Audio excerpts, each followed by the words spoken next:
Bienvenidos al canal Historias con el Señor Caetano. Suscríbete y dale like. Vamos al video.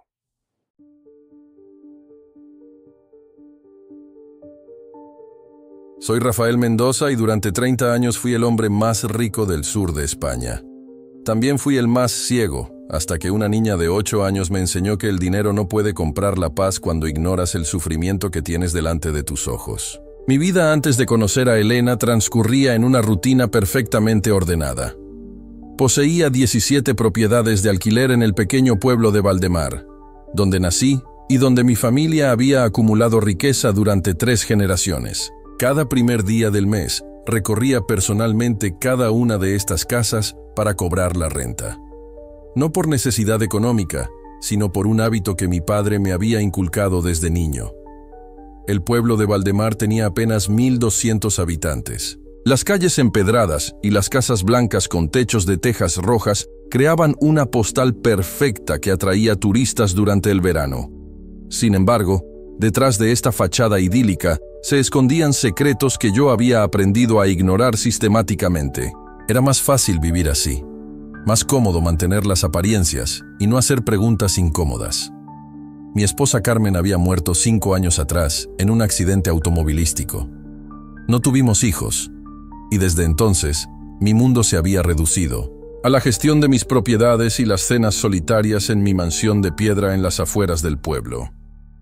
Los domingos asistía a misa más por costumbre social que por fe genuina. El padre Joaquín, un hombre mayor de 60 y tantos años, solía dirigirme miradas que parecían querer decirme algo. Pero yo siempre evitaba las conversaciones prolongadas. Mis inquilinos me respetaban, pero también me temían. Nunca había sido cruel, pero tampoco especialmente comprensivo. Las rentas se pagaban puntualmente o se iniciaban los procesos de desalojo. Era así de simple. Esta mentalidad empresarial me había protegido de involucrarme emocionalmente en las vidas de las personas que dependían de mis propiedades. La casa del número 23 de la calle Esperanza era una de mis propiedades más antiguas. La alquilaba a María Dolores Vega, una mujer de 45 años que había llegado al pueblo 3 años antes con una niña pequeña. María había explicado que era viuda y que necesitaba un lugar tranquilo para rehacer su vida.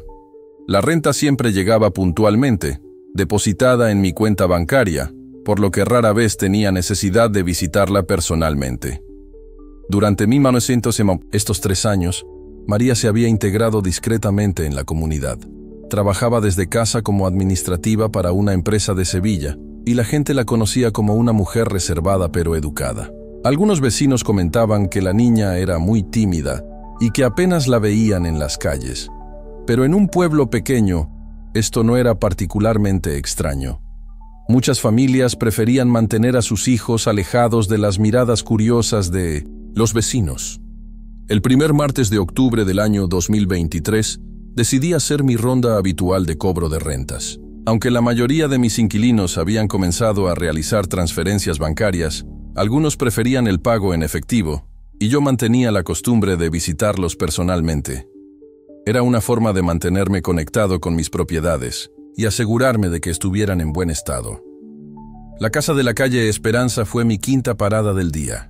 Eran aproximadamente las 3:30 de la tarde cuando toqué a la puerta. El sol de octubre creaba sombras largas entre los adoquines y el aire tenía esa cualidad dorada particular del otoño andaluz.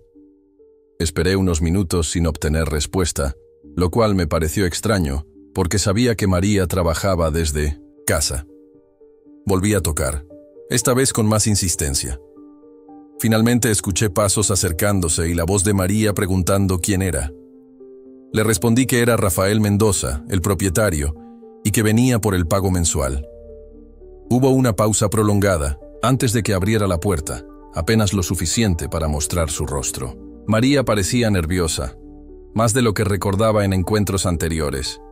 Sus ojos se movían constantemente, como si estuviera vigilando algo detrás de mí o dentro de la casa. Me explicó que había tenido algunos problemas bancarios y que el pago se retrasaría unos días. Le dije que no había problema, que podía esperar hasta el viernes de esa semana. Fue entonces cuando escuché algo que cambiaría todo. Desde el interior de la casa llegó un sonido débil, casi imperceptible, una voz infantil que susurraba. Las palabras fueron claras a pesar de lo bajo del tono. «Mamá, no grites. Por favor, no grites otra vez». María se puso rígida inmediatamente. Sus ojos se llenaron de pánico y cerró la puerta un poco más, reduciendo aún más el espacio por el que podía ver el interior. Me dijo rápidamente que la niña estaba enferma, con fiebre, y que a veces decía cosas sin sentido. Su explicación sonaba ensayada, mecánica. Le pregunté si necesitaba que llamara a un médico. María rechazó la oferta con vehemencia, insistiendo en que ya había consultado con el doctor García y que solo necesitaba reposo. Me pidió que volviera el viernes por la tarde para el pago y cerró la puerta antes de que pudiera responder. Caminé de regreso a mi coche con una sensación extraña en el estómago. El susurro de la niña se repetía en mi mente. No había sonado como el delirio de una fiebre. Había sonado como miedo puro, como una súplica desesperada. Durante los siguientes días no pude quitarme esa voz de la cabeza. Intenté racionalizar la situación diciéndome que era común que los niños dijeran cosas dramáticas cuando estaban enfermos. Pero algo en la reacción de María no encajaba. Su nerviosismo había sido demasiado específico, demasiado dirigido. El jueves por la noche decidí pasar casualmente por la calle Esperanza.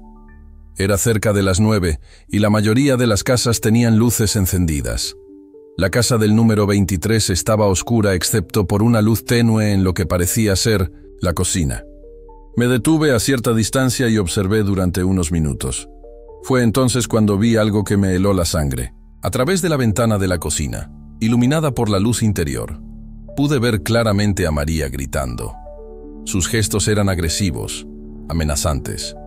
Estaba señalando hacia algún lugar fuera de mi campo de visión. Aunque no podía escuchar las palabras, la violencia de sus movimientos era inconfundible. De repente, María agarró algo de la mesa. Parecía ser un plato o algún objeto similar. Lo arrojó con fuerza hacia donde había estado señalando. El sonido del impacto llegó hasta la calle. Un golpe seco, seguido de algo que se rompía. Inmediatamente después, María desapareció de mi vista moviéndose hacia el interior de la casa. Permanecí allí durante casi una hora más, pero no vi nada más. La luz de la cocina se apagó cerca de las 10 y la casa quedó completamente a oscuras. Regresé a mi mansión con la mente llena de preguntas y una sensación creciente de que algo terriblemente malo estaba ocurriendo en esa casa. Esa noche no pude dormir. Me quedé despierto repasando todos mis encuentros con María durante los últimos 3 años. Comencé a recordar detalles que antes había pasado por alto. La forma en que siempre mantenía las conversaciones breves, como nunca mencionaba a la niña, a menos que yo preguntara específicamente. La manera en que sus ojos se endurecían cuando el tema se dirigía hacia su vida personal. También recordé algo que me había parecido extraño en su momento, pero que había descartado. Unos meses atrás, el cartero del pueblo, un hombre llamado Antonio que conocía desde la infancia, me había comentado casualmente que nunca había visto a la niña de la casa de María salir a jugar con otros niños. Cuando le pregunté si esto le parecía preocupante, Antonio se había encogido de hombros diciendo que algunas familias eran más reservadas que otras. Ahora esa conversación cobraba un significado completamente diferente. Comencé a preguntarme, ¿cuándo había visto por última vez a Elena en las calles del pueblo? No podía recordar una sola ocasión reciente. De hecho, no estaba seguro de haberla visto nunca caminando libremente por el pueblo. El viernes llegó y con él la hora acordada para recoger el pago de María. Esta vez decidí ir preparado. No sabía exactamente para qué, pero tenía la sensación de que necesitaría estar más alerta que de costumbre. Llegué a la casa del 160 número 23 exactamente a las 4 de la tarde. Esta vez María abrió la puerta más rápidamente, como si hubiera estado esperándome junto a la entrada.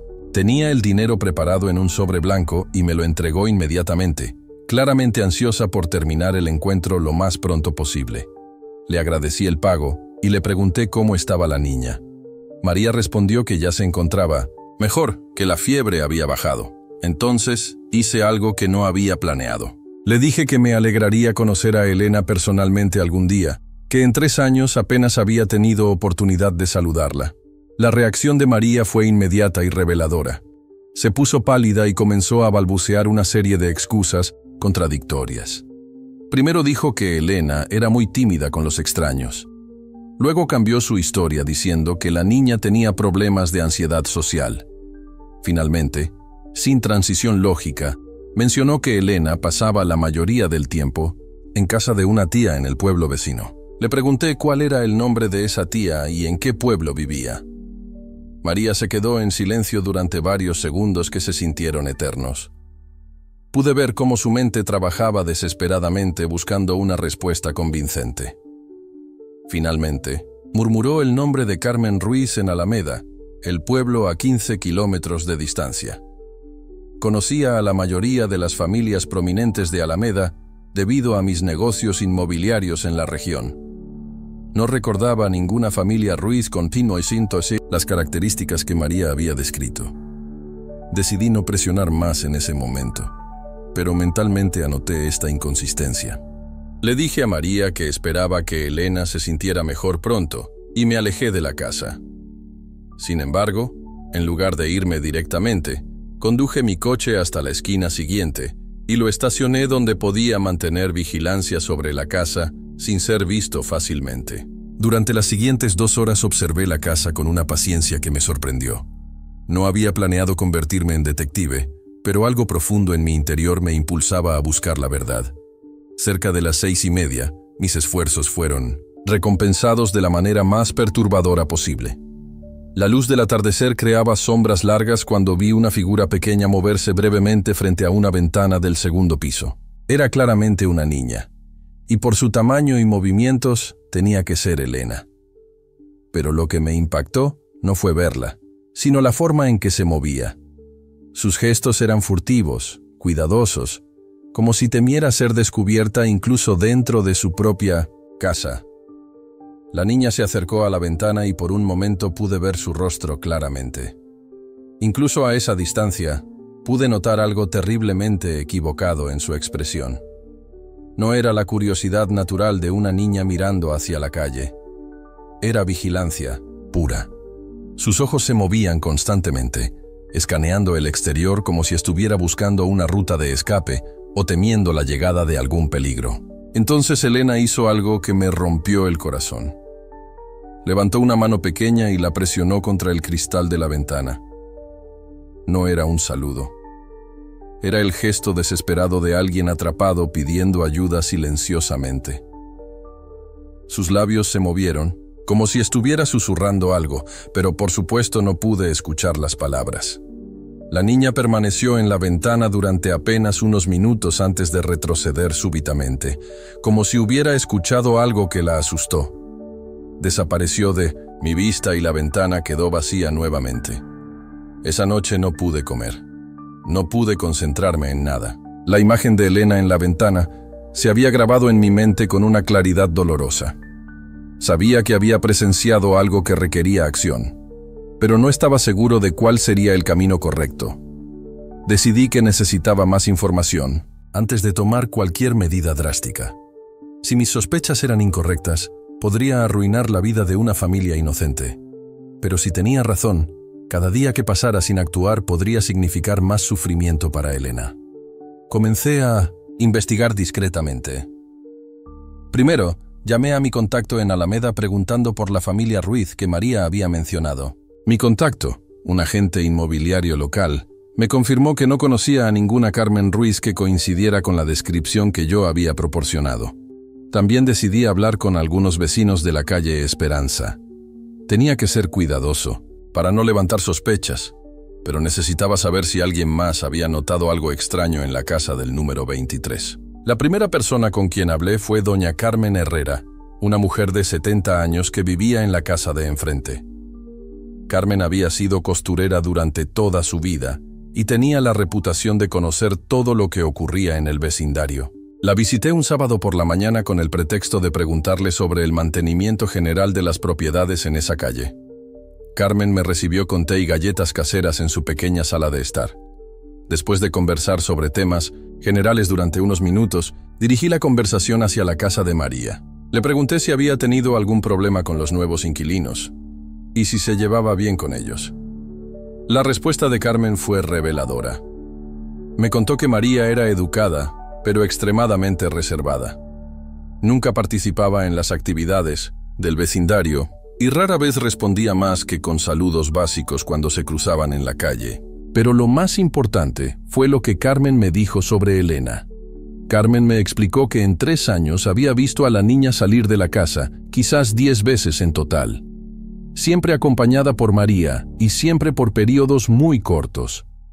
Carmen había notado que Elena parecía extremadamente nerviosa durante estas pocas salidas, manteniéndose muy cerca de María y mirando constantemente hacia atrás, hacia la casa. Me dijo que había intentado acercarse a la niña en un par de ocasiones para darle caramelos o preguntarle cómo estaba, pero que María siempre intervenía rápidamente, explicando que Elena era muy tímida y que los extraños la ponían nerviosa. Carmen había respetado esta explicación, pero admitió que algo en la situación siempre le había parecido extraño. También me contó algo que me helió la sangre. Durante las noches de verano, cuando tenía las ventanas abiertas por el calor, Carmen había escuchado ocasionalmente sonidos perturbadores provenientes de la casa del número 23. Gritos, golpes y lo que parecían ser sollozos. Cuando le pregunté por qué no había reportado estos incidentes, Carmen bajó la mirada y admitió que había llamado una vez a la policía local.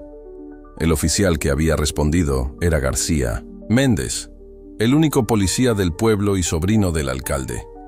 García había visitado la casa, había hablado brevemente con María y había regresado diciéndole a Carmen que todo estaba en orden. María había explicado que la niña a veces tenía pesadillas y que los sonidos eran perfectamente normales. García había aconsejado a Carmen que no se preocupara por asuntos familiares privados. Después de esa experiencia, Carmen había decidido no volver a involucrarse.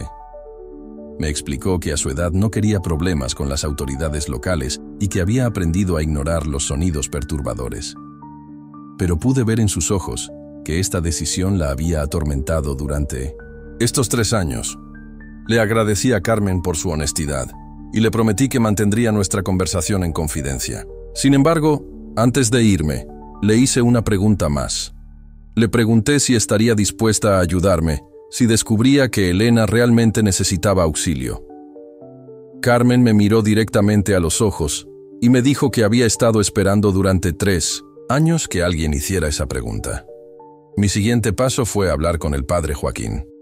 Como mencioné antes, siempre había sentido que este hombre quería decirme algo, pero nunca había tenido el valor de iniciar la conversación. Decidí visitarlo un domingo después de la misa, cuando la iglesia estaba vacía y podríamos hablar privadamente.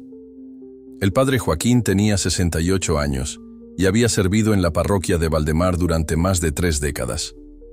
Era un hombre de pocas palabras pero de gran observación. Cuando le expliqué mis preocupaciones sobre Elena, su reacción me confirmó que mis sospechas no eran infundadas. El padre Joaquín me contó que María había asistido a misa regularmente durante sus primeros meses en el pueblo, siempre acompañada por Elena. Sin embargo, había notado que la niña parecía constantemente aterrorizada durante los servicios. Elena se sobresaltaba con cualquier sonido fuerte. Se encogía cuando María la tocaba. Y sus ojos tenían lo que él describió como una tristeza profunda que no correspondía a una niña de su edad.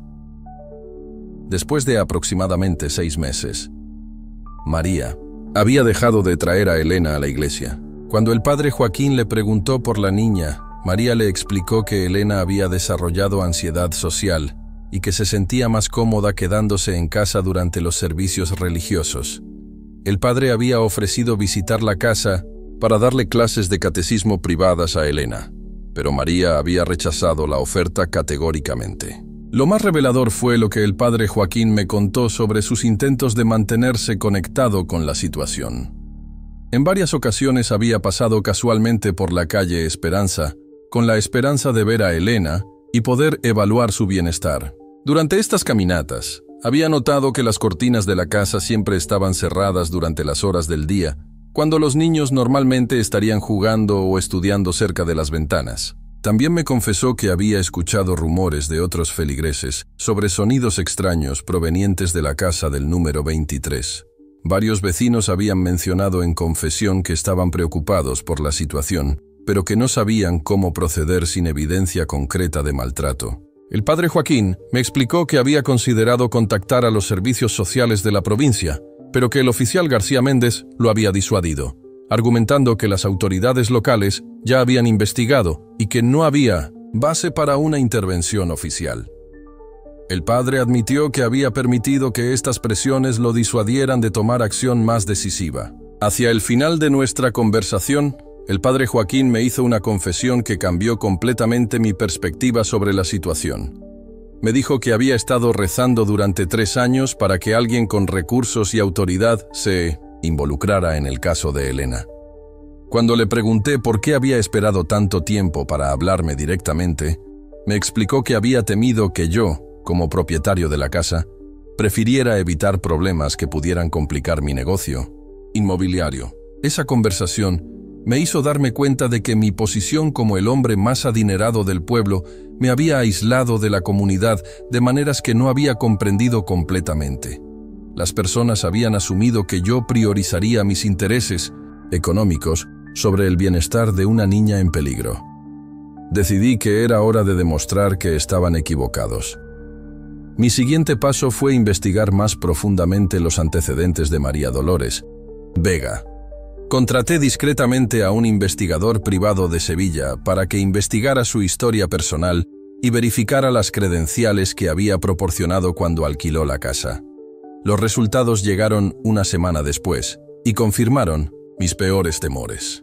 María Dolores Vega tenía un historial de arrestos por negligencia infantil en otras 2 provincias. En ambos casos, los cargos habían sido retirados o reducidos debido a tecnicismos legales y falta de evidencia suficiente para proceder con juicios criminales. Más perturbador aún, el investigador había descubierto que Elena no era la hija biológica de María. Los registros mostraban que Elena había sido colocada temporalmente bajo el cuidado de María a través de un arreglo familiar informal después de que sus padres biológicos murieran en un accidente de tráfico 4 años antes. Este arreglo nunca había sido formalizado legalmente a través de los canales apropiados de adopción. El investigador también reveló que María había cambiado de residencia cada 2 o 3 años durante la última década, siempre mudándose cuando las autoridades locales comenzaban a hacer preguntas sobre su situación doméstica. Valdemar era simplemente la última parada en un patrón establecido de evasión y ocultamiento. Con esta información en mis manos, tenía evidencia suficiente para justificar una intervención más directa.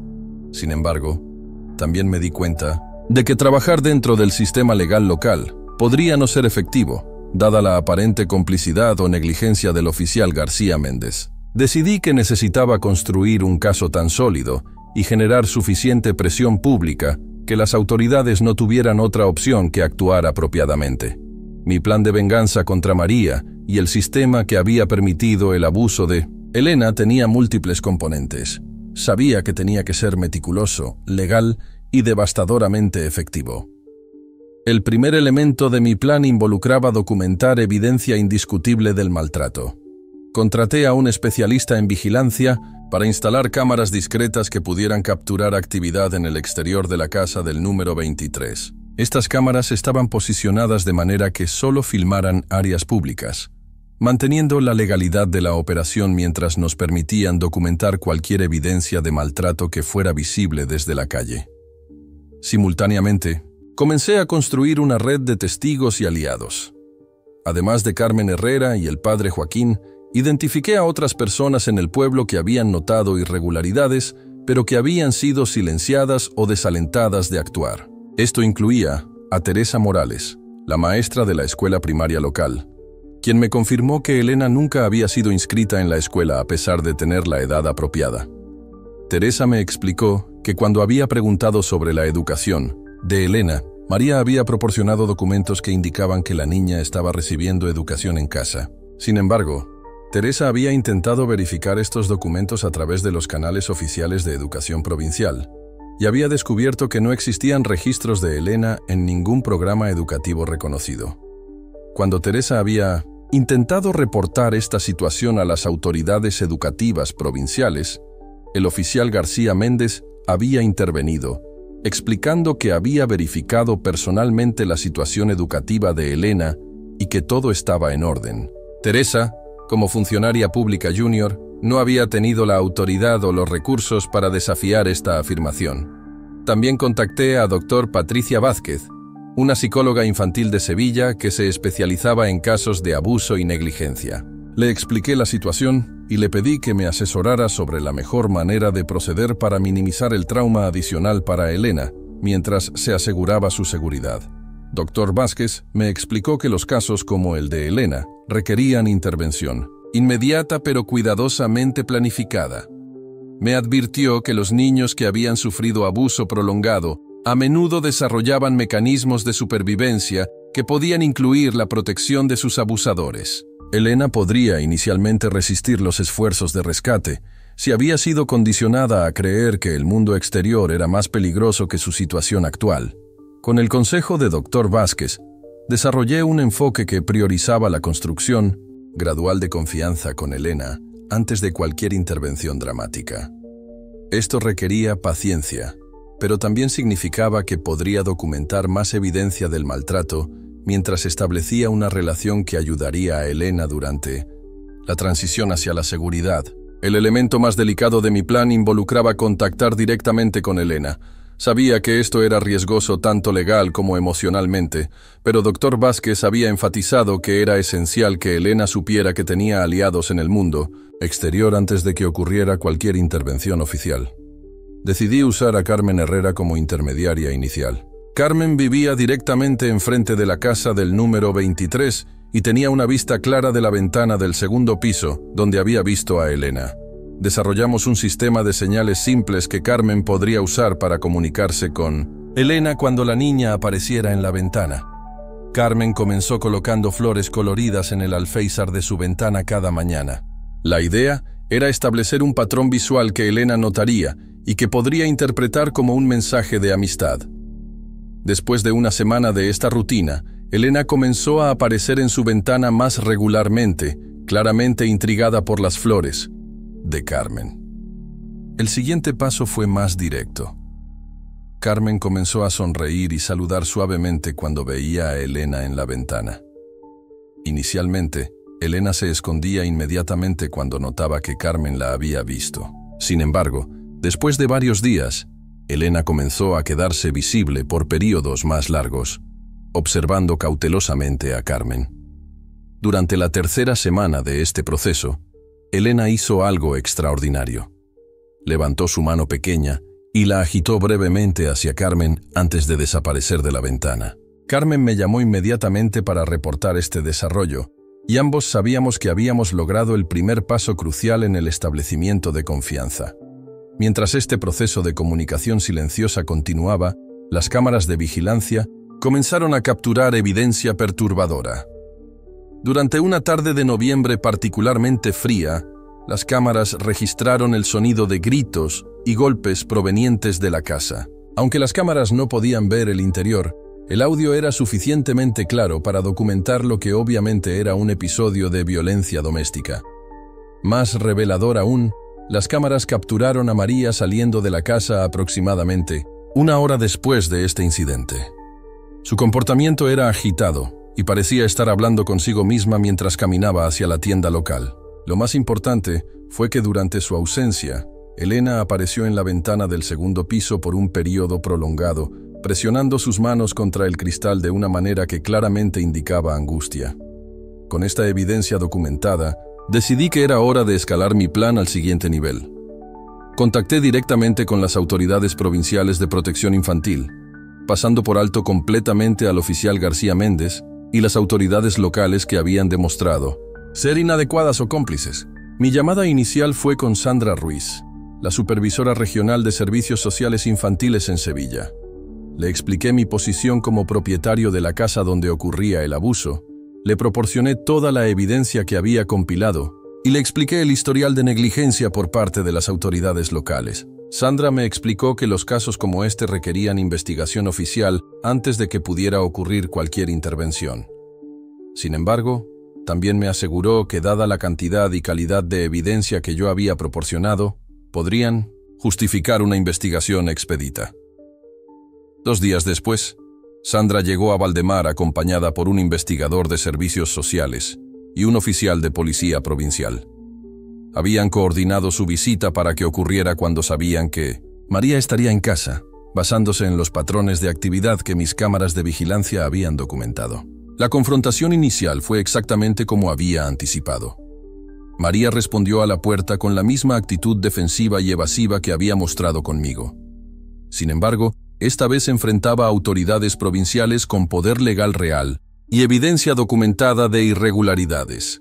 Sandra explicó que habían recibido reportes de preocupación sobre el bienestar de Elena y que necesitaban realizar una evaluación oficial de la situación doméstica. María intentó usar las mismas excusas que había empleado anteriormente, pero rápidamente se hizo evidente que estas autoridades no serían disuadidas tan fácilmente como el oficial García Méndez. Cuando Sandra insistió en ver a Elena, personalmente María inicialmente se negó, alegando que la niña estaba durmiendo y que despertarla causaría problemas de comportamiento. Sin embargo, el oficial provincial había traído autorización legal para realizar una evaluación de bienestar, y María no tenía base legal para rechazar la solicitud. Lo que encontraron cuando finalmente accedieron a Elena fue aún peor de lo que había imaginado en mis peores temores. La niña estaba visiblemente desnutrida, tenía múltiples moretones en diferentes etapas de curación, y mostraba signos obvios de negligencia médica y emocional. Más devastador aún, Elena inicialmente no podía o no quería hablar con las autoridades. Se encogía cuando cualquier adulto se acercaba a ella y sus ojos mostraban el tipo de terror que solo viene de años de trauma sistemático. Sin embargo, fue en ese momento cuando mi cuidadosa planificación dio sus frutos más importantes. Cuando Sandra intentaba sin éxito establecer comunicación con Elena, yo aparecí en la puerta de la casa. Había coordinado mi llegada para coincidir con la investigación oficial, presentándome como el propietario preocupado que había iniciado todo el proceso. Elena me reconoció inmediatamente. Durante las semanas previas, Carmen había comenzado a señalarme discretamente cuando yo pasaba por la calle, estableciendo una conexión visual entre Elena y yo como parte de su red de apoyo. Cuando Elena me vio, algo cambió en su expresión. Por primera vez desde que las autoridades habían llegado, pareció relajarse ligeramente. Sandra, reconociendo esta conexión, me pidió que intentara hablar con Elena. Me acerqué lentamente a la niña, manteniéndome a una distancia respetuosa, y le hablé en voz baja. Le dije que conocía a Carmen, la señora de las flores en la ventana, y que todas las personas presentes estaban allí para ayudarla. Fue entonces cuando Elena susurró las palabras que cambiaron todo. Con una voz apenas audible, dijo que no quería que nadie más le gritara, que no quería que nadie más la lastimara, y que por favor, no quería ser llevada a otro lugar donde las cosas fueran peores. Esas palabras rompieron cualquier resistencia legal que María pudiera haber mantenido.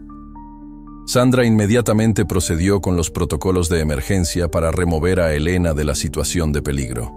María fue arrestada en el acto por cargos de abuso infantil, negligencia y falsificación de documentos relacionados con el estado legal de Elena. Pero mi venganza contra el sistema que había fallado a Elena apenas estaba comenzando. El oficial García Méndez llegó a la escena aproximadamente 1 hora después, claramente molesto por el hecho de que las autoridades provinciales hubieran intervenido sin su conocimiento previo. Su actitud arrogante y defensiva proporcionó exactamente la evidencia adicional que yo necesitaba para completar mi plan. Sandra confrontó directamente a García sobre sus fallos previos en investigar las denuncias sobre Elena. García intentó defender sus acciones previas, pero cuando Sandra le mostró la evidencia documentada que yo había compilado, incluyendo las grabaciones de audio de los incidentes de violencia, se hizo evidente que García había sido negligente de manera criminal en el cumplimiento de sus deberes. En ese momento presenté la pieza final de mi venganza. Durante las semanas previas, había estado trabajando discretamente con un periodista de investigación de un periódico provincial importante. Le había proporcionado toda la evidencia del caso de Elena, pero también había documentado el patrón más amplio de negligencia oficial en Valdemar. El periodista había descubierto que García Méndez había fallado en investigar adecuadamente al menos 6 casos de denuncias de violencia doméstica durante los últimos 5 años. En cada caso, García había aceptado explicaciones superficiales de los perpetradores sin realizar investigaciones apropiadas o seguimientos para verificar el bienestar de las víctimas. También había documentado las conexiones familiares y políticas que habían protegido a García de consecuencias por su negligencia profesional. Como sobrino del alcalde y cuñado del juez local, García había operado durante años con impunidad efectiva. El artículo se publicó 2 días después del rescate de Elena, con el titular que se hizo famoso en toda la región: el millonario que salvó a una niña y expuso la corrupción de un pueblo entero. El artículo no solo documentaba el caso específico de Elena, sino que también exponía la red de negligencia y encubrimiento que había permitido que el abuso continuara durante años. La respuesta pública fue inmediata y devastadora para todos los involucrados en el encubrimiento. García Méndez fue suspendido de sus funciones mientras se realizaba una investigación criminal de su conducta. El alcalde enfrentó una moción de censura del Consejo Municipal. El juez local fue sometido a revisión disciplinaria por el Consejo Judicial Provincial. Pero la parte más satisfactoria de mi venganza no fue la caída de estos funcionarios corruptos. Fue ver a Elena comenzar su proceso de recuperación. Dr. Patricia Vázquez, la psicóloga que había consultado durante mi planificación, se convirtió en la terapeuta principal de Elena. A través de su trabajo con Elena, aprendimos detalles adicionales sobre los 3 años de abuso que la niña había sufrido.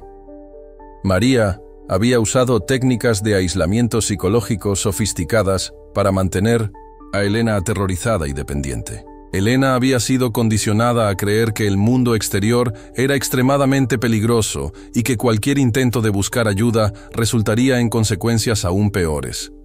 María había reforzado este control, amenazando regularmente con abandonar a Elena o entregarla a extraños que supuestamente la tratarían mucho peor. Durante los primeros meses después de su rescate, Elena requería cuidado institucional especializado. Sin embargo, Dr. Vázquez había recomendado que mantuviéramos la conexión que Elena había establecido conmigo y con Carmen durante el proceso de rescate. Estas relaciones representaban los primeros vínculos de confianza positivos que Elena había experimentado en años. Carmen se convirtió en una figura de abuela sustituta para Elena, visitándola regularmente en el centro de cuidado y proporcionándole la continuidad emocional que necesitaba durante su recuperación.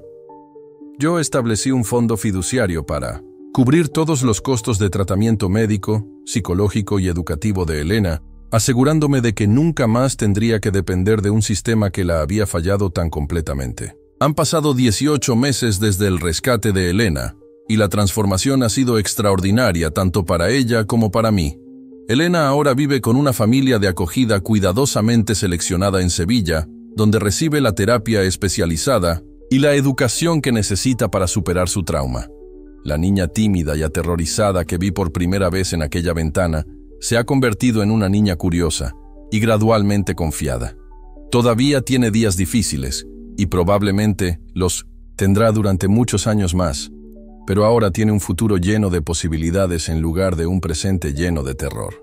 Carmen la visita cada 2 semanas y Elena siempre pregunta por las flores que Carmen solía poner en su ventana. Esta conexión simple pero profunda se ha convertido en un símbolo de esperanza y continuidad en la vida de Elena. Carmen, por su parte, ha encontrado un nuevo propósito en su papel como abuela sustituta, y su propia vida se ha enriquecido enormemente por esta relación. Mi venganza contra María Dolores Vega se completó cuando fue sentenciada a 12 años de prisión por múltiples cargos de abuso infantil agravado, negligencia criminal y falsificación de documentos. Nunca más tendrá la oportunidad de lastimar a otro niño. Los registros de su caso han sido compartidos con autoridades en todas las provincias donde había vivido anteriormente, y se han abierto investigaciones retrospectivas sobre otros niños que pudo haber abusado. García Méndez fue despedido de la policía y enfrentó cargos criminales por negligencia en el cumplimiento del deber.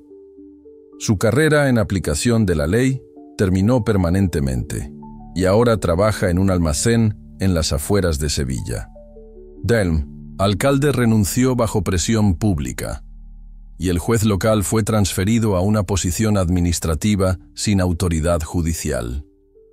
Pero la venganza más profunda y satisfactoria ha sido la transformación de Valdemar mismo. El escándalo forzó al pueblo a confrontar cómo la cultura de silencio y complacencia había permitido que el sufrimiento continuara bajo la superficie de nuestra aparente tranquilidad. Se establecieron nuevos protocolos para el reporte e investigación de sospechas de abuso infantil.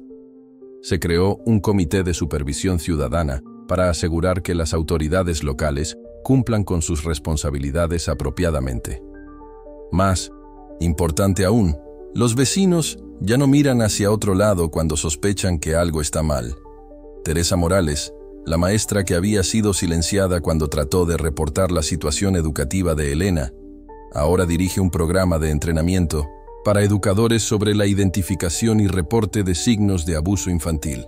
Su experiencia con el caso de Elena la convirtió en una defensora poderosa para los derechos de los niños en toda la región. El padre Joaquín estableció un programa de divulgación comunitaria a través de la parroquia, creando una red de apoyo para familias en crisis antes de que las situaciones se deterioren hasta el punto del abuso. Sus sermones ahora incluyen regularmente mensajes sobre la responsabilidad moral de proteger a los más vulnerables de nuestra comunidad. Para mí personalmente, este proceso cambió fundamentalmente mi comprensión de lo que significa ser rico y poderoso. Durante 30 años había usado mi riqueza principalmente para acumular más riqueza y mantener mi comodidad personal. Nunca había considerado completamente cómo mis recursos podrían ser utilizados para crear cambio social positivo. Ahora entiendo que el verdadero poder no viene de poseer propiedades o acumular dinero. Viene de usar esos recursos para proteger a quienes no pueden protegerse a sí mismos. Viene de estar dispuesto a sacrificar la comodidad personal por la justicia. Viene de reconocer que todos somos responsables del bienestar de los miembros más vulnerables de nuestra comunidad. He reestructurado completamente mis operaciones comerciales para incluir evaluaciones regulares del bienestar de las familias que viven en mis propiedades. Contraté a una trabajadora social para que realice visitas de bienestar trimestrales y establezca relaciones de apoyo con los inquilinos que puedan necesitar recursos adicionales. También establecí la Fundación Elena, una organización sin fines de lucro dedicada a prevenir el abuso infantil y apoyar a los sobrevivientes de trauma. La fundación opera no solo en Valdemar, sino en toda la provincia, proporcionando recursos, educación y apoyo legal para familias en crisis. Cada primer día del mes, todavía hago mi ronda de visitas a mis propiedades. Pero ahora estas visitas tienen un propósito completamente diferente. En lugar de simplemente cobrar rentas, utilizo estas oportunidades para mantenerme conectado con las vidas de las personas que dependen de mis propiedades, asegurándome de que tengan lo que necesitan para vivir con dignidad y seguridad. La casa del número 23 de la calle Esperanza permanece vacía. Decidí no alquilarla nuevamente hasta que Elena sea lo suficientemente mayor para decidir qué quiere que haga con el lugar donde sufrió tanto. Mientras tanto, Carmen mantiene el jardín de la casa, plantando flores cada primavera como un recordatorio de esperanza y renovación. A veces, cuando paso por esa calle, miro hacia la ventana del segundo piso, donde vi por primera vez a Elena pidiendo ayuda silenciosamente. Ahora esa ventana está vacía, pero ya no representa desesperación. Representa la posibilidad de rescate, la importancia de prestar atención y el poder que todos tenemos para cambiar las vidas de otros cuando decidimos actuar en lugar de mirar hacia otro lado. Elena me escribió una carta hace 6 meses. Su caligrafía todavía es temblorosa, pero las palabras son claras y poderosas. Me agradeció por ver su sufrimiento cuando otros no lo habían visto. Me agradeció por no abandonarla cuando habría sido más fácil pretender que no sabía lo que estaba ocurriendo. Pero lo más importante, me agradeció por enseñarle que hay adultos en el mundo que mantienen sus promesas de proteger a los niños. Esa lección me escribió, le ha dado el valor para confiar nuevamente y para creer que su futuro puede ser diferente de su pasado. Esa carta está enmarcada en mi oficina, recordándome diariamente por qué la verdadera venganza no se trata de lastimar a quienes nos han herido. Se trata de asegurarse de que nunca más puedan lastimar a otros y de usar nuestro poder para crear un mundo donde el sufrimiento innecesario sea menos probable. Mi venganza contra María, contra García Méndez, contra el sistema de complacencia que permitió el abuso de Elena, fue completa y devastadora. Pero la recompensa real no fue su caída. Fue el privilegio de ser parte de la transformación de una niña aterrorizada en una joven con esperanza y de una comunidad ciega en una comunidad que protege a sus miembros más vulnerables. Soy Rafael Mendoza, y durante 30 años fui el hombre más rico del sur de España. Ahora soy algo mucho más valioso. Soy un hombre que aprendió a usar su riqueza para crear justicia y que descubrió que la verdadera riqueza viene de saber que has cambiado una vida para mejor. Elena está a salvo. Su futuro es brillante. Y nunca más permitiré que un niño sufra en silencio mientras yo tenga el poder de actuar. Esa es mi promesa, mi legado, y mi venganza más dulce contra un mundo que prefiere mirar hacia otro lado, cuando los más vulnerables necesitan ayuda. La justicia no siempre llega rápidamente, pero cuando llega con la fuerza completa de la verdad y la determinación, puede cambiar no solo vidas individuales, sino comunidades enteras. Elena me enseñó eso, y por esa lección estaré agradecido por el resto de mi vida.